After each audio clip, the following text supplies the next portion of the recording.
Go ahead, Kyle. You're on camera now. Okay. So here we've got our Clinton site.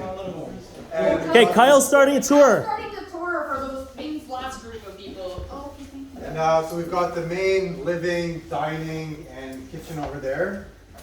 In the floor here, we've got the in-floor radiance built into the concrete, and then we've got the vinyl plank on top of the concrete. And then for the cooling, we've got in the mechanical room over here a mini split ductless unit where the ductwork comes across here and then goes across on each side for the ceiling registers that provide the cooling as well as additional heat. But actually the in-floor heating can actually heat up the ductless units. So did this unit just get finished and that's why it's not rented, or? Yeah, so we actually just finished all the touch-ups yesterday. There's a couple small things here or there, but for the most part it's done. And then over there we've got the powder room, closet, mechanical room. Yep, just some we've got the booties, combi boiler drop them and then. that provides the heating for the in-floor radiant as well as the hot water for the rest of the house. So this used to be a garage, or they There gave was, up? there was actually nothing here. There was nothing here. But Actually, they maybe don't have a let's squeeze a parking little spot bit now. more. They've got permit parking on the street, and that's really all that the parking is.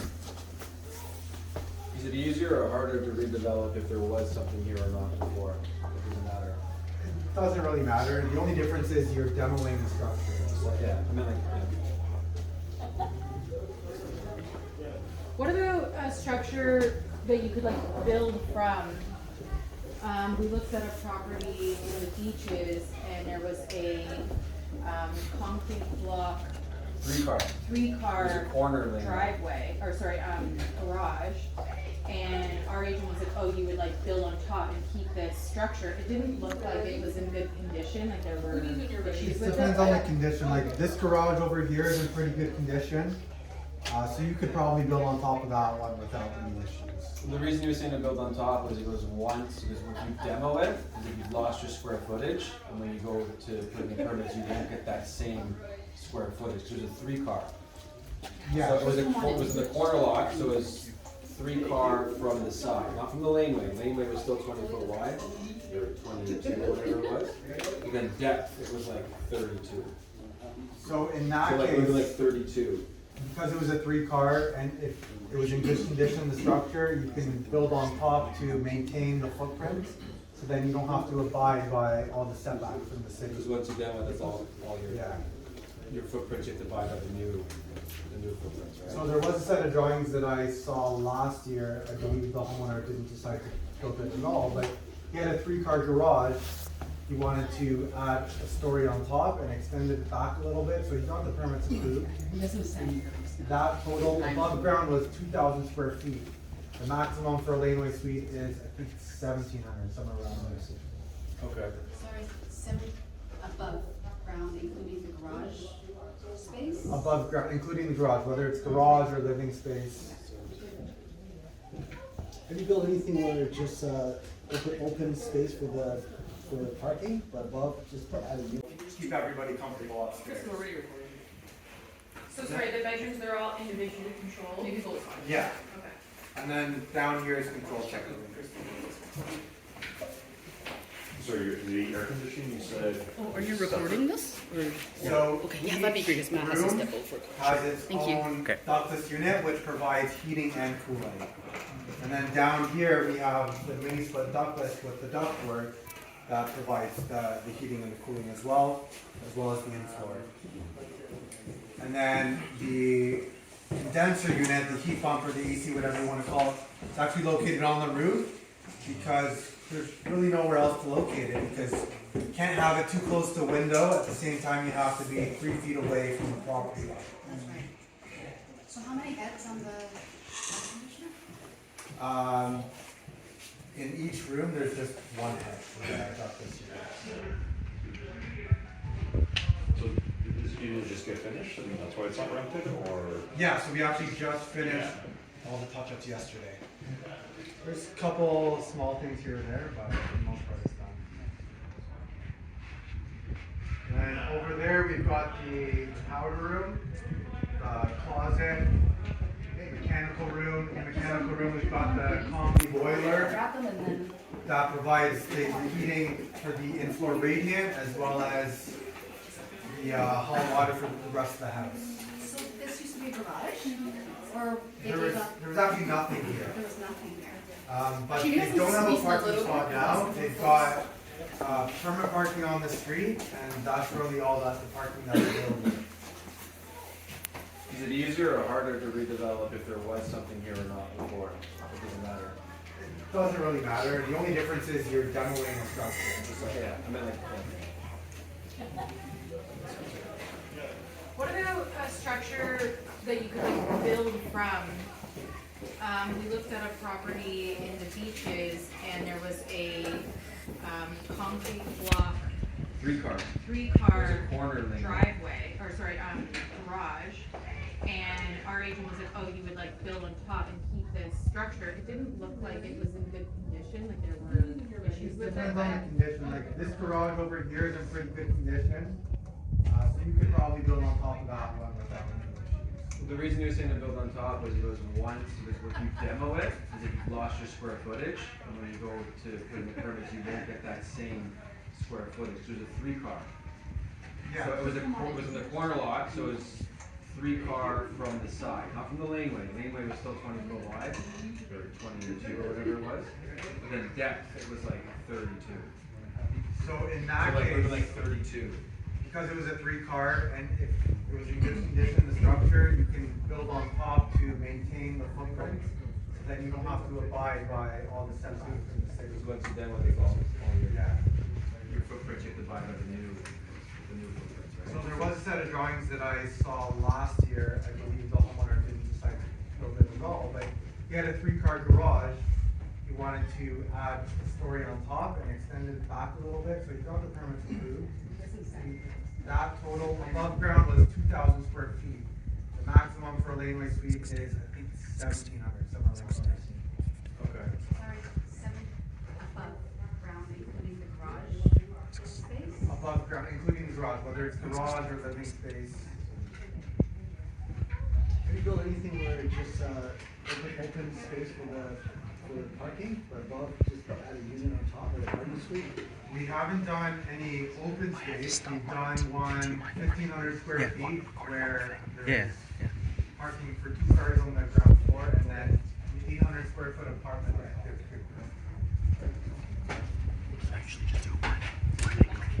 Now, going upstairs, it's pretty straightforward. We've got the 3 bedrooms up there. Like I mentioned, each one has the individual heating and cooling system.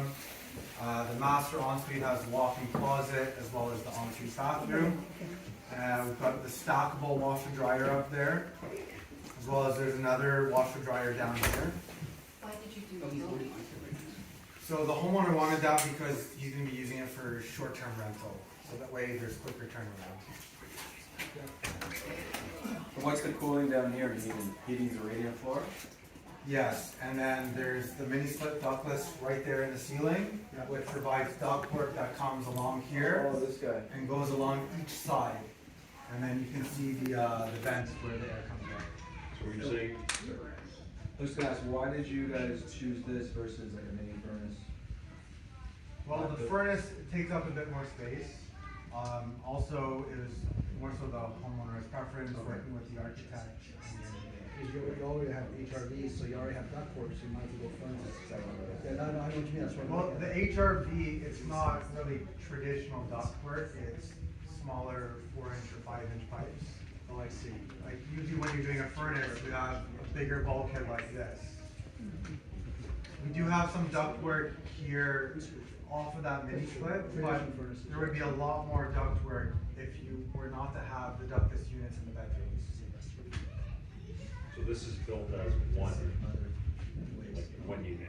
Correct. One place. Are you allowed to build dual with separation? Okay, so that's not considered a laneway, or? The city doesn't allow multiple units in a laneway or a garden suite. What's the smallest footprint? Well, what's the smallest smallest feasible that somebody would want to live in. You can build 300 square feet, but most people in North America don't want 300 square feet, they want larger than that. I think the answer is not as much a like construction feasibility as it is an investment feasibility. And I think if you're starting to get less than 2 bedrooms and common area, it's not going to be worth your construction dollars.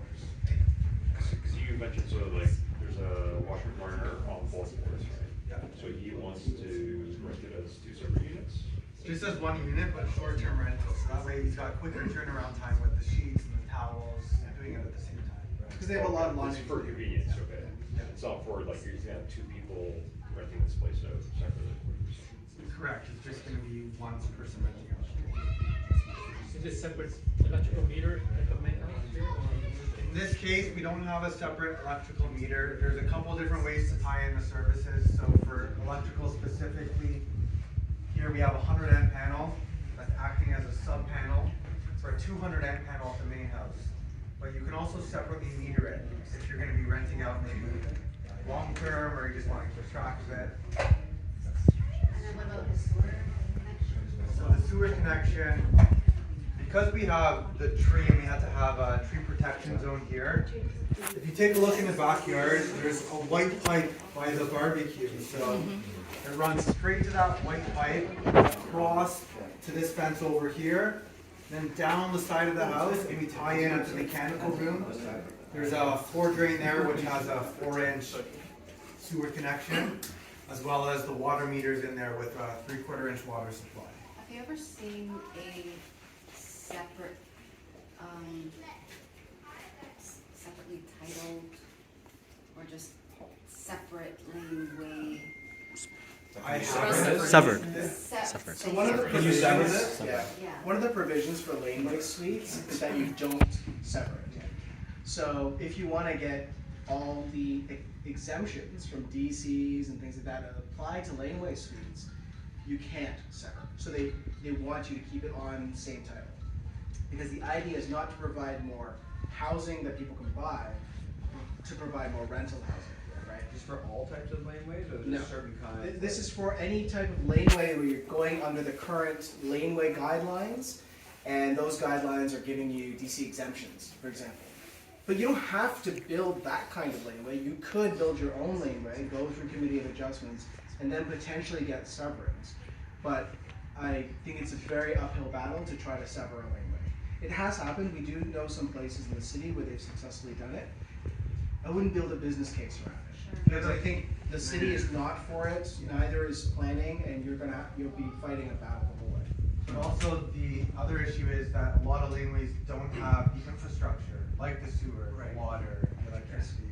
It all comes from the main house, so even if you wanted to sever, you're still going over the other person's property for the services. Well, like for example, they can charge to connect to the sewage system. It's like what, 22,000, 25,000? If you want to build a house to connect to the sewage system, it's like that much. Yeah, to the street. Right.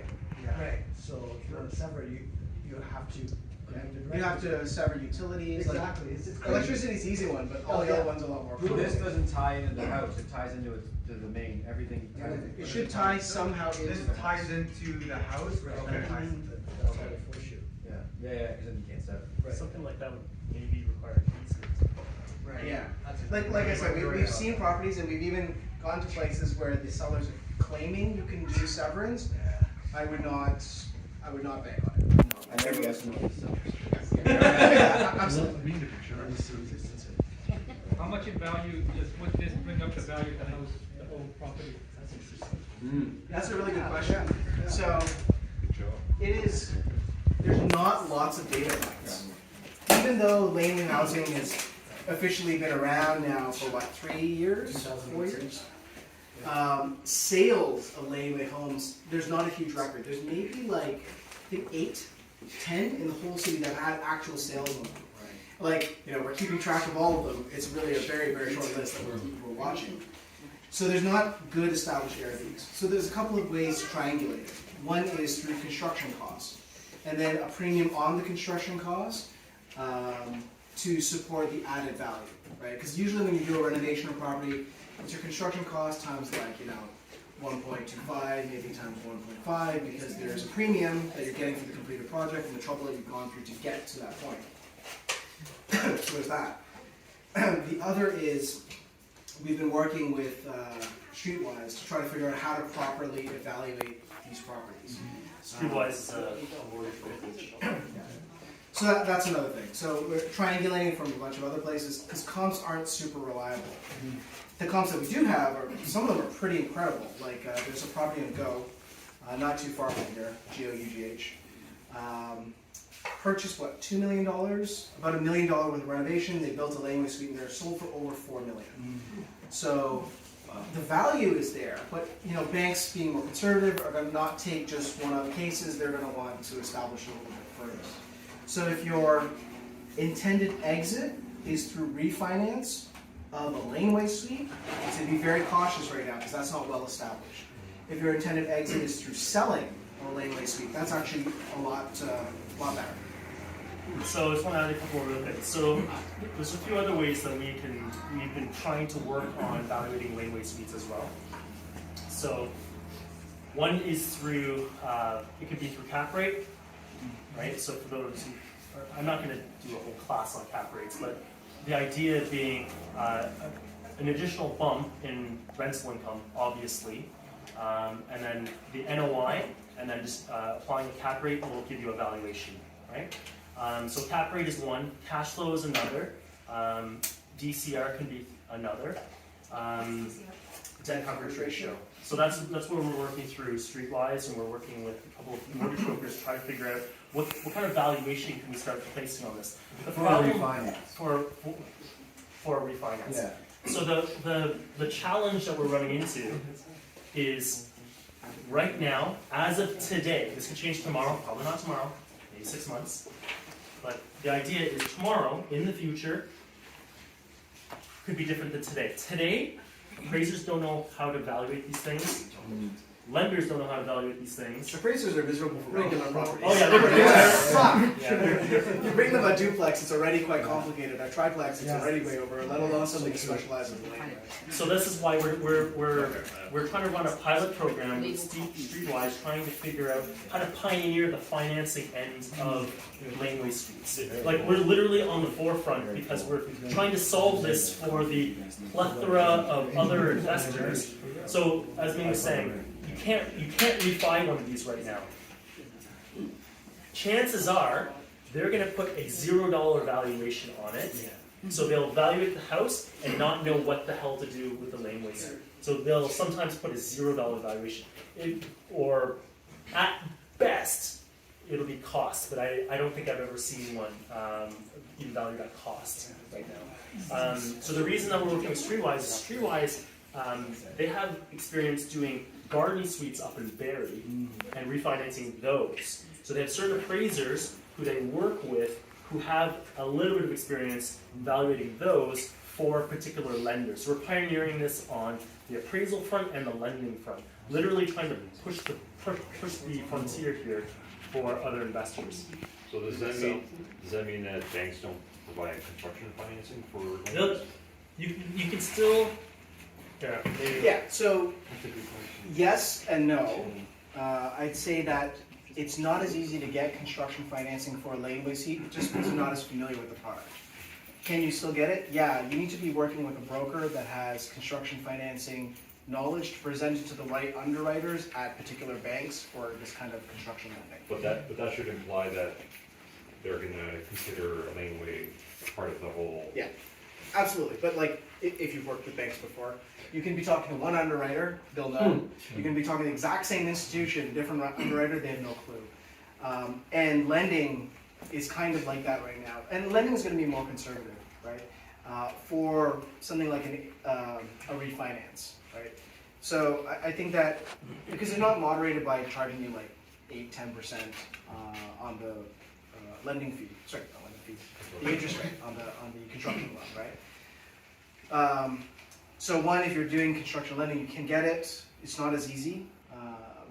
Make sure you're working with somebody who's familiar with construction lending, and in particular for laneway houses.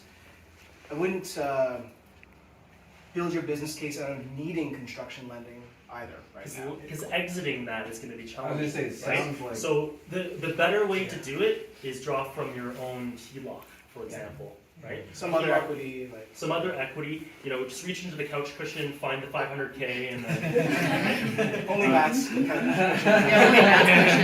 it sounds like you can get the loan to build for whatever 500, but then your exit when you go to refi, they're like, Yeah, sorry, the valuation's not you may there not anymore. even be You're able, like, you may not even be able to get that construction financing, right? Like it is still very difficult because again, you have the business cases, you have to exit it too. They're going to lend you construction financing on as built.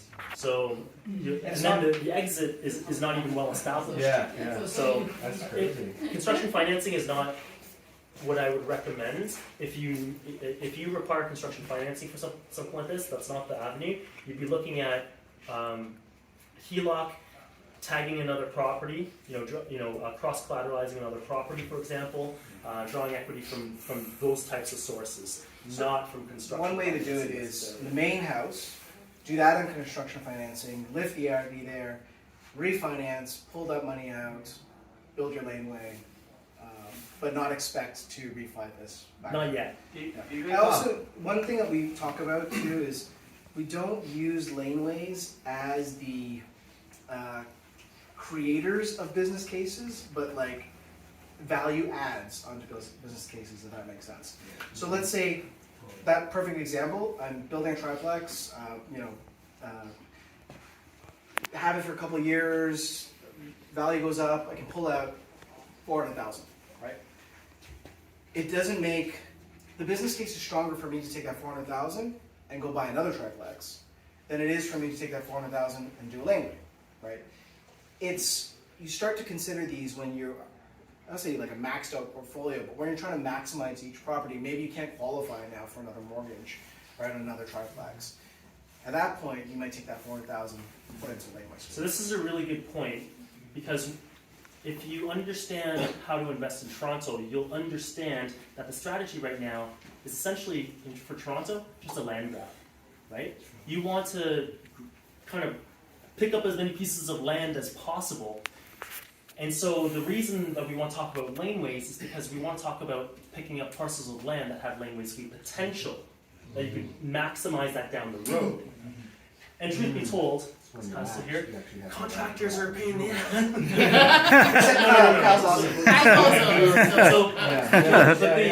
But the point being is that for anyone who's currently doing a renovation or tried to do a renovation during COVID, you'll know contractors are very, very difficult to get a hold of, they're not very reliable, and the premium during COVID is astronomical right now. So if those material prices and labor, we can get that back to normal, that's a much stronger case. And that's future, not now. So needing to do a laneway out of the gate, I wouldn't base my business case on that, as I was saying. Quick question, so actually two questions. So when you're looking at a property which has a laneway potential, how do you decide how much premium are you going to pay for it if nothing is constructed around it? Yep. So that Depends on the area, but it's a couple things. Depends on the area, how much that laneway is going to, how much of a premium we're going to pay. It depends on the laneway you're going to get from it, right? Like if you're only going to construct like a 900 square foot laneway, it's very different from doing a 1700 square foot laneway. Depends on the knowledge of the seller.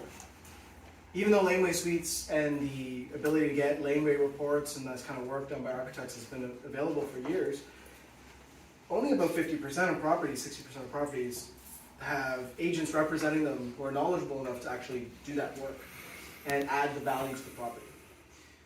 But if you're trying to ballpark it, it's about 50 grand that you're looking for premium. It goes up in more expensive areas. It comes down in areas where you're not going to get. only 50 grand? 50-ish. Like when we're looking some of our premium areas, like Little Italy or what's that area? East West? What? Riverdale? Riverdale, Leslieville, those kind of areas where you can get some expensive ARVs there. The premium's going to be higher. It could be up to 100K in some of those areas.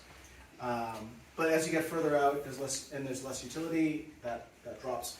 And then some places where they can't represent it well, like they don't know, or there's a tree there, some obstacle to work around, there's zero additional premium onto it. But you raise a good point because possibly or probably will pay a premium, right? But you're not going to realize that additional benefit until much later, which makes it a little more difficult because you're paying a premium, which means you're buying it at a higher price, which means you got a bigger mortgage, which means you're debt servicing a little bit more, but you're not seeing that benefit. Again, that's having more future thinking. If you understand the bigger picture, you might be able to justify it. But it's harder for more novice investors because it's like, why am I paying for this benefit that I'm not realizing right now? So it can go both ways. And do you think lack of financing is the reason why a lot of property owners are not building laneways right now? Because like even though like a lot of properties do qualify for it, I'm not seeing like many people opting to build one. There are lots of people. Yeah, I guess it depends what you mean by, there's I think over 100 active laneway projects right now in the city. So there's quite a number, I think, of people who are building them.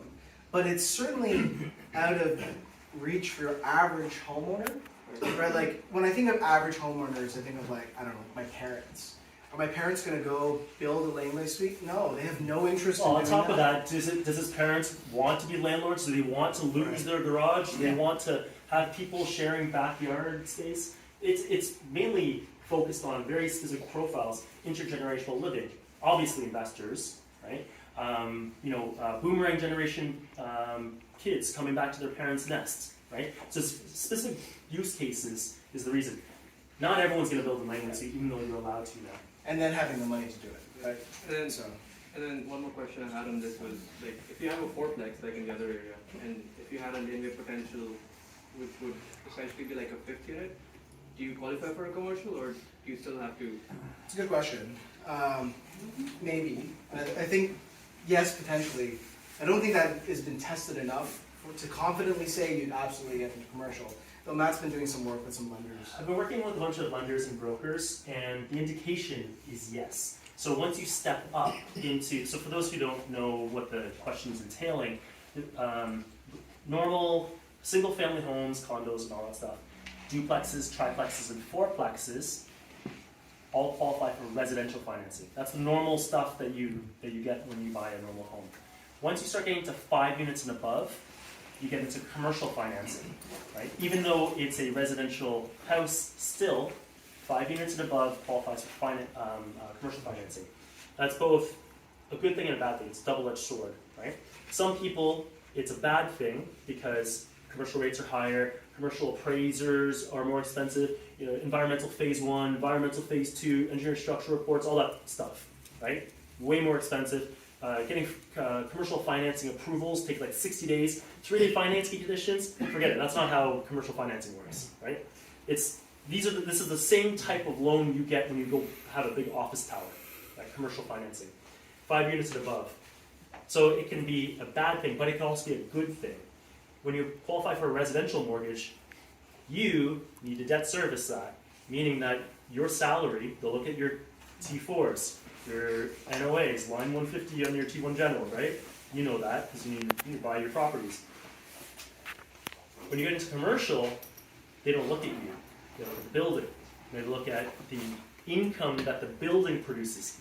Commercial financing, they look at it as a business, right? It's a business. They don't look at you. They look at the property as a business, which is great for people who are then tapped out. If you've already have a bunch of mortgages, can't get to another mortgage, can't buy another property, then people start looking at commercial financing. So that's kind of the crux of the question.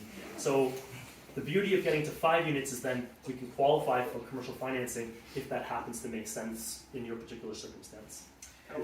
Sorry, we need to start wrapping up because we have to. We haven't seen the rest of it. Yeah, so let's take some time to go through. My wife's trying to get a hold of me. Actually, 1 second, that has up. Just remind people there's this as well.